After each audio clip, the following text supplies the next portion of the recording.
ಇತ್ತೀಚೆಗೆ ಭೀಮನ ಅಮಾವಾಸ್ಯೆ ಹೇಗಾಗಿದೆ ಅಂದ್ರೆ ಅವತ್ತೊಂದಿನ ಗಂಡನ ಕಾಲಿಗೆ ಬಿದ್ದು ಪಾದ ಪೂಜೆ ಮಾಡಿದ್ರೆ ಹಾಗೇನೆ ಫೋಟೋನ ಸ್ಟೇಟಸ್ಗೆ ಹಾಕೋಬಿಟ್ರೆ ಮುಗೀತು. ತುಂಬಾ ಅನ್ಯೋನ್ಯವಾಗಿದ್ದೀವಿ ಅಂತ ತೋರ್ಪಡಿಕೆ ಮಾಡ್ಕೊಳ್ಳೋರೆ ಕೆಲವಷ್ಟು ಜನ ಇದ್ದಾರೆ.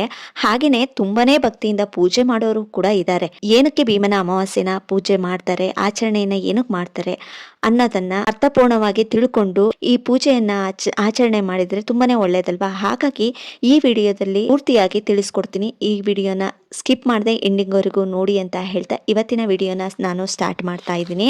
ಈ ಭೀಮನ ಅಮಾವಾಸ್ಯೆನ ಯಾಕಾಗಿ ಮಾಡ್ತಾರೆ ಹೇಳಿ? ಹೆಣ್ಣು ಮಕ್ಕಳ ಸೌಭಾಗ್ಯ ಸಂಕೇತವಾಗಿ ಮಾಡುವಂತಹ ಹಬ್ಬ ಅಲ್ವಾ. ಗಂಡಸರಿಗೆ ಆಯಸ್ಸು ಆರೋಗ್ಯ ವೃದ್ಧಿ ಆಗ್ಲಿ ಅಂತ ಮಾಡೋದು.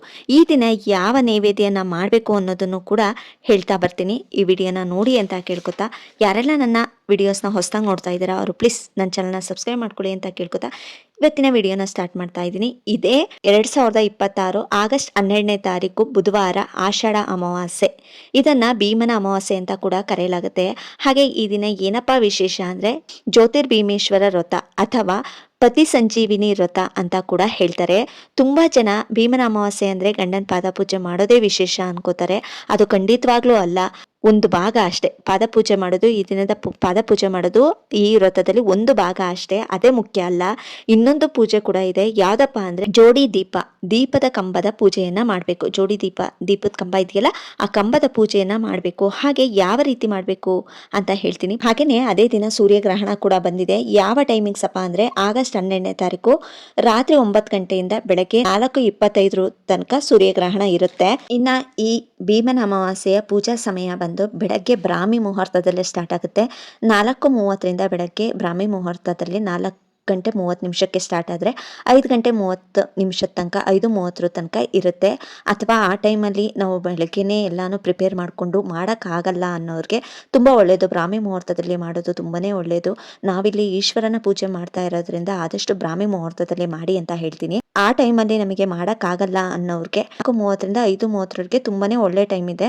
ಬಟ್ ಅದು ಆಗಲಿಲ್ಲ ಅಂದರೆ 7:30 ಒಳಗಡೆ ಪೂಜೆ ಮಾಡಿ, ಬೆಳಗ್ಗೆ 7:30 ಒಳಗಡೆನೆ ಪೂಜೆ ಮಾಡಿ. ಅದಾದ ಮೇಲೆ ಮಾಡೋಕ್ಕಾಗಲ್ಲ. ಏಕೆಂದರೆ 7:30 9:30 ಯಮಗಂಡ ಕಾಲ ಆಗಿದೆ. ಹಾಗಾಗಿ ಆ ಟೈಮಲ್ಲಿ ಪೂಜೆ ಮಾಡೋದು ಯಾವುದು ಬೇಡ. ಅದು ಬಿಟ್ಟರೆ ನೆಕ್ಸ್ಟ್ ಬೆಳಗ್ಗೆ 9:15 11 ಗಂಟೆ ಒಳಗೆ ಮಾಡ್ಬೋದು. 9:15 ನೀವು ಪೂಜಾ ಟೈಮಿಂಗ್ಸ್ನ ಸ್ಟಾರ್ಟ್ ಮಾಡಿಕೊಂಡ್ರೆ 11 ಗಂಟೆ ಒಳಗೆ ಮಾಡಿ ಮುಗಿಸ್ಬೋದು. ಆ ಟೈಮಲ್ಲೂ ಕೂಡ ನೀವು ಭೀಮನ ಅಮಾವಾಸ್ಯೆ ವ್ರತವನ್ನ ಮಾಡ್ಬೋದು. ತುಂಬಾನೇ ಒಳ್ಳೆಯದು. ಇನ್ನು ಬೆಳಗ್ಗೆ ಟೈಮು ಆಗಲ್ಲ, ಅಕಸ್ಮಾತ್ ಹೊರಗಡೆ ಹೋಗಿದ್ದಾರೆ, ಕೆಲ್ಸಕ್ಕೆ ಹೋಗಿದ್ದಾರೆ, ಡ್ಯೂಟಿಗೆ ಹೋಗಿದ್ದಾರೆ ಅನ್ನೋರು ಸಂಜೆ ಟೈಮ್ ಇದೆ.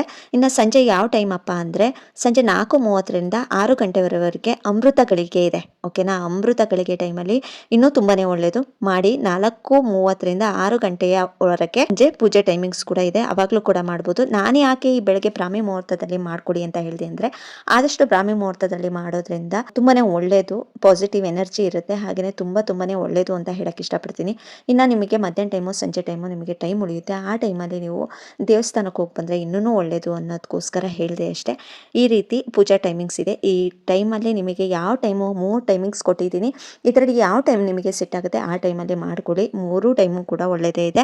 ಬಟ್ ಬೆಳಗ್ಗೆ 7:30 9:30 ತನಕ ಪೂಜಾ ಟೈಮಿಂಗ್ಸ್ ಇಲ್ಲ, ಯಮಗಂಡ ಕಾಲ ಇದೆ. ಹಾಗಾಗಿ ಅದನ್ನು ಮಾಡಬೇಡಿ. ಹಾಗೆಯೇ ಏನಪ್ಪ ವಿಶೇಷ ಅಂದರೆ ಈ ದಿನ ಪರಮೇಶ್ವರನನ್ನ ದೀಪದಲ್ಲಿ ಆಹ್ವಾನೆಯನ್ನ ಮಾಡ್ತಾರೆ. ಪ್ರಾರ್ಥನೆಯನ್ನ ಮಾಡಿ ಭಕ್ತಿಯಿಂದ ಪೂಜಿಸಿ ಸಿಹಿಯಾದ ನೈವೇದ್ಯ, ಯಾವ ರೀತಿ ನೈವೇದ್ಯ ಮಾಡಬೇಕಪ್ಪ ಅಂತ ಹೇಳಿದೆ. ನಮ್ಮಲ್ಲಿ ಕೆಲವೊಂದು ಪದ್ಧತಿಗಳೇ ಇವೆ. ನೈವೇದ್ಯಕ್ಕೆ ಯಾವಾಗಲೂ ನಾವು ಖಾರ ಇಡಲ್ಲ, ಯಾವಾಗಲೂ ಸಿಹಿನೇ ಇಡೋದ್ರಿಂದ ಯಾವುದಾದ್ರೂ ಸರಿ ಸಿಹಿಯಾದ ನೈವೇದ್ಯವನ್ನ ಮಾಡಿ ಭಕ್ತಿಯಿಂದ ಪೂಜೆ ಮಾಡಿದರೆ ಸಾಕು, ತುಂಬಾನೇ ಒಳ್ಳೇದಾಗುತ್ತೆ. ಪರಮೇಶ್ವರನ ಕೃಪೆಯಿಂದ ಮನೆಯ ಗಂಡಸರಿಗೆ, ನಮ್ಮ ಯಜಮಾನರಿಗೆ ಒಳ್ಳೇದಾಗ್ಲಿ, ಆಯಸ್ಸು ಆರೋಗ್ಯ ವೃದ್ಧಿ ಆಗಲಿ ಅಂತ ಬೇಡ್ಕೊಂಡು ಶಿವನ ಪ್ರಾರ್ಥನೆಯನ್ನ ಮನಸಾರೆ ಭಕ್ತಿಯಿಂದ ಮಾಡಿ ಆ ದೀಪವನ್ನ, ಜೋಡಿ ದೀಪದ ಕಂಬವನ್ನ ಪೂಜೆ ಮಾಡೋದ್ರಿಂದ ತುಂಬಾನೇ ಒಳ್ಳೇದಾಗುತ್ತೆ. ಇದಕ್ಕೆ ಕೂಡ ಒಂದು ಕಥೆನೇ ಕೂಡ ಇದೆ. ತೀರಿ ಹೋದಂತಹ ಪತಿಯನ್ನ ಹೇಗೆ ಉಳಿಸ್ಕೊಂಡ್ಲು, ಈ ಜೋಡಿ ದೀಪವನ್ನ ಪೂಜೆ ಮಾಡಿ ತನ್ನ ಪತಿಯನ್ನ ಹೇಗೆ ಉಳಿಸ್ಕೊಂಡ್ರು ಅನ್ನೋದ್ರ ಬಗ್ಗೆ ಕಥೆನೂ ಕೂಡ ಇದೆ. ಈ ಕಥೆಯ ಸಾರಾಂಶನೂ ಕೂಡ ನೀವು ತಿಳ್ಕೋಬಹುದು. ಅದಕ್ಕಾಗಿ ಜ್ಯೋತಿರ್ಭೀಮೇಶ್ವರ ವ್ರತವನ್ನ ಮಾಡ್ತಾರೆ. ಆ ಪದದಲ್ಲೇ ಇದೆ, ಜ್ಯೋತಿರ್ಭೀಮೇಶ್ವರ ವ್ರತ ಅಂದ್ರೇನೆ ದೀಪವನ್ನ ಪೂಜೆ ಮಾಡುವಂಥದ್ದು ಅಂತ.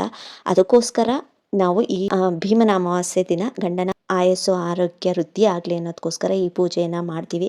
ಈ ಪೂರ್ತಿ ಕಥೆನ ನೀವು ತಿಳ್ಕೊಂಡ್ರೆ ನಿಮಗೆ ಇದರ ಅರ್ಥ ಸಂಪೂರ್ಣವಾಗಿ ತಿಳಿಯುತ್ತೆ ಅಂತ ಹೇಳ್ತೀನಿ. ಈ ವಿಡಿಯೋ ನಿಮಗೆ ಸ್ವಲ್ಪನಾದರೂ ಇಷ್ಟ ಆಯಿತು ಅಂದರೆ ಪ್ಲೀಸ್ ಒಂದು ಲೈಕ್ ಕೊಡಿ. ಹಾಗೆಯೇ ಸಬ್ಸ್ಕ್ರೈಬ್ ಮಾಡೋದನ್ನು ಮರಿಬೇಡಿ ಅಂತ ಕೇಳ್ಕೊತಾ ಎಲ್ಲರಿಗೂ ಒಳ್ಳೆಯದಾಗಲಿ ಅಂತ ಹೇಳ್ತಾ ನೆಕ್ಸ್ಟ್ ವಿಡಿಯೋದಲ್ಲಿ ಸಿಗ್ತೀನಿ. ಅಲ್ಲಿವರೆಗೂ ಎಲ್ರಿಗೂ ಒಳ್ಳೆಯದಾಗಲಿ. Take care. ಟಾಟಾ, ಬಾಯ್ ಬಾಯ್.